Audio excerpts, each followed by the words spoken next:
Se eu te falar que este ano de 2026 o Japão vai liberar um novo tipo de visto para brasileiros não descendentes de japoneses poderem morar no Japão e ainda é um visto de graça, você believe? Você acredita? É um visto que já existia na América Latina, só que na Argentina, no Chile e no Uruguai, só que o Brasil ficava sempre de fora desse tipo de acordo. Então fica aí no vídeo, fica até o final. Quero falar sobre esse tipo de visto e quero falar também de outros tipos de vistos que já existem que brasileiros não descendentes podem utilizar para poder morar no Japão. Beleza? Deixa seu like, se inscreva aí no canal e bora bater um papo sobre isso daí. Bom, no vídeo passado eu falei sobre nomadismo digital e a possibilidade de você morar em vários tipos de países diferentes sem ter a descendência, né? Se você não assistiu esse vídeo, eu vou deixar aqui no canto, em algum canto da tela, para você acessar e assistir esse vídeo aí com calma. Coloca aí na lista de próximos de vídeos para assistir, assista.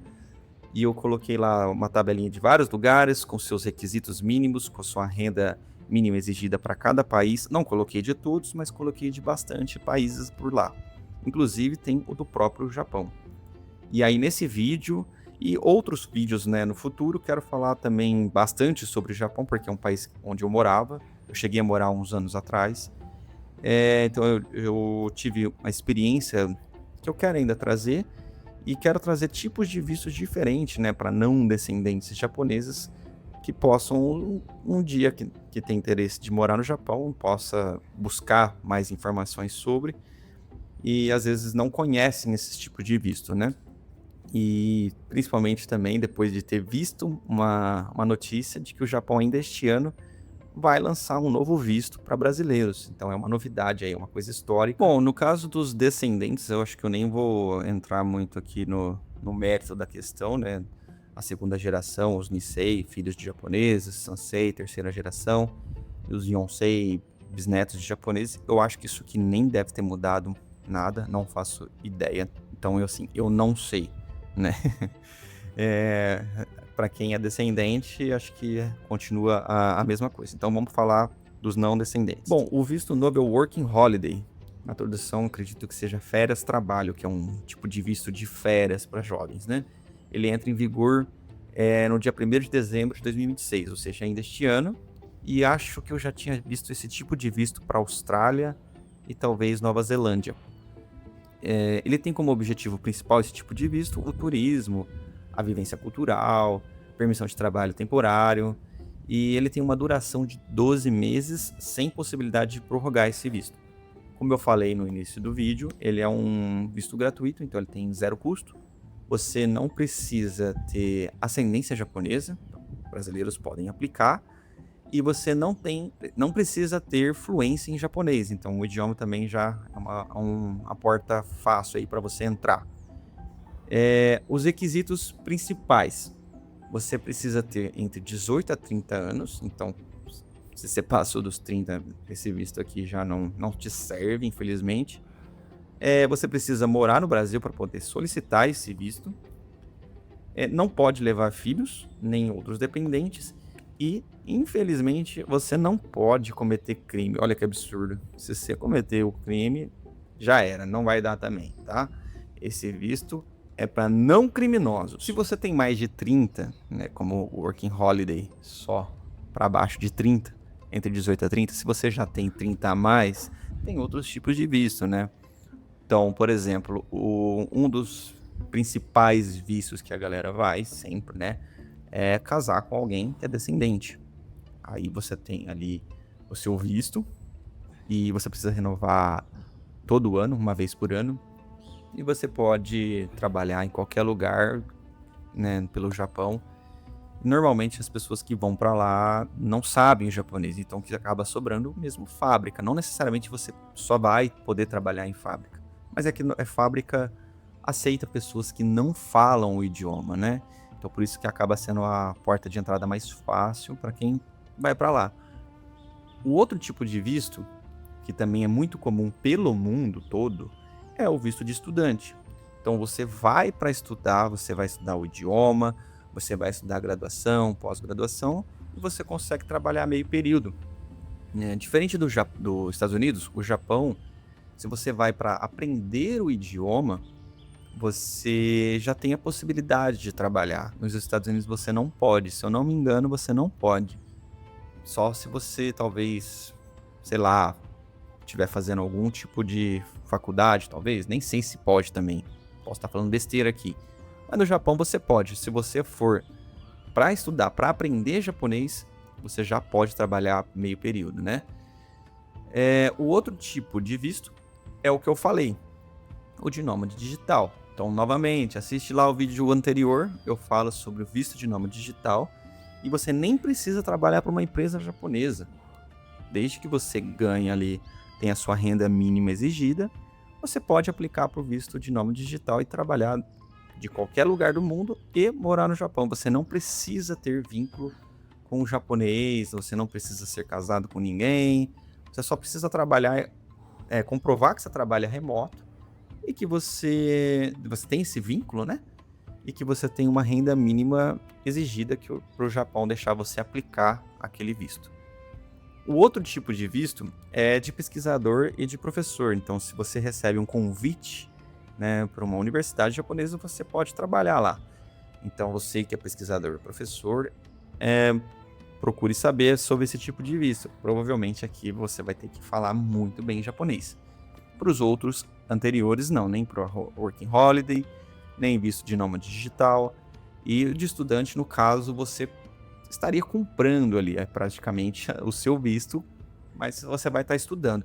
E detalhe, mais um ponto sobre o visto de estudante. Quando você se forma, você recebe provavelmente o visto de trabalho ali, né? Se eu não me engano, tem isso. Então você acaba de se formar como estudante, você recebe o direito de trabalhar integralmente por uns 2 anos, 3 anos, talvez. Alguém que é estudante de japonês talvez possa falar melhor. Mas eu lembro que era uma informação de uma empreiteira isso no passado, há 6, 7 anos atrás, que me trouxe isso, né? Você estuda, a partir do momento que você aplica as suas provas, você se forma, aí você pode receber o visto de trabalho integral por alguns anos lá. Então, quem é estudante é um caminho interessante aqui. Não sei se tem restrição de idade. Acho que também deve ter até uma certa idade, mas não é um requisito igual, talvez, o Working Holiday, né? Bom, e os outros tipos de visto também, o outro tipo de visto, né? É uma habilidade específica. Então, se você for, por exemplo, um desenvolvedor de software, você pode receber uma proposta no LinkedIn e a empresa lá queira te levar para o Japão, né? Eu, há 4 anos atrás, quase consegui esse tipo de visto. Uma empresa entrou em contato comigo no LinkedIn para trabalhar na área da computação numa empresa. Inclusive, era uma empresa com muitos brasileiros. Era uma empresa com vietnamitas e japoneses, mas tinham muitos brasileiros e eu fui entrevistado, inclusive, por brasileiros. E eles falaram, olha, na época, né, na entrevista, se você passar, você for aprovado, você viria para o Japão, a empresa vai bancar o seu visto e vai te trazer aqui, vai deixar tudo certinho, regularizado, você só tem que vir. Então existe essa possibilidade. O LinkedIn também tem essa abertura de possibilidades, esse leque de oportunidades, desde que você exerça uma função específica, você tem uma habilidade específica e você pode trabalhar lá como qualquer lugar do mundo. Tem outros lugares e o Japão não é diferente. O Japão existe essa possibilidade. E não necessariamente você precisa falar japonês. Você pode, por exemplo, nessa empresa que eu estava indo, eles exigiam o inglês, né?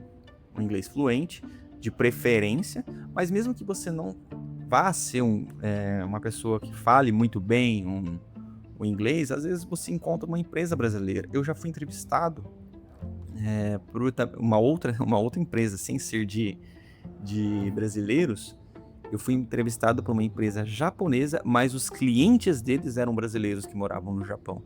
E o japonês que me entrevistou, que era o dono da empresa, não era uma empresa grande, era uma empresa pequena, mas o japonês que me entrevistou, ele só falou comigo em português. Tinha seu sotaque, mas ele conversou comigo em português. E para ele, como ter clientes brasileiros, então para ele era ótimo trabalhar, os funcionários serem brasileiros, né? E naquela época era para ser desenvolvedor web. Então, são oportunidades. O LinkedIn é uma grande oportunidade também para ficar de olho e você preencher alguma habilidade específica para trabalhar lá, né? Então, assim, para não descendente é simplesmente, aliás, para descendente japonês é simplesmente ir para o Japão. Ele já tem o visto por descendência, ele pode ir. Mas a grande maioria, como só simplesmente pode ir, eles não se importam com o idioma e aí eles acabam indo para a fábrica. Para você que não é descendente, existem outras oportunidades e você não necessariamente precisa falar japonês. Se você souber falar, melhor ainda. Mas você precisa estar ligado a algum tipo de vaga para poder ir para o Japão, né?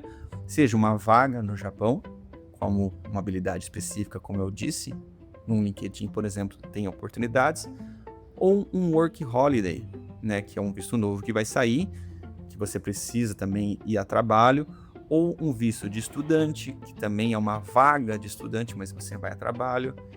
Pesquisador também é uma vaga, você vai como professor. E até como visto de nômade digital, você tem que estar linkado a uma vaga. Não necessariamente no Japão. Você precisa estar linkado. Então, não descendente, para ir, é dessa forma. Você precisa estar linkado a algum tipo de vaga para poder ir para o Japão. Só que não é um bicho de 7 cabeças, não é difícil, não é tão complicado como parece, né? Tem grandes possibilidades para você que não é descendente, tem diversos tipos de possibilidade e se encaixar da forma que você encontra, né? Bom, então é isso. Trouxe algumas coisas que eu sabia, que eu aprendi, coisas que eu li agora também, principalmente sobre esse visto novo. Próximos vídeos quero trazer mais experiências que eu tive pelo Japão. E é isso. Assista o vídeo anterior mais uma vez. Deixa o seu like nesse vídeo, se inscreve aí no canal e vamos pro próximo vídeo aí, hein? Falou!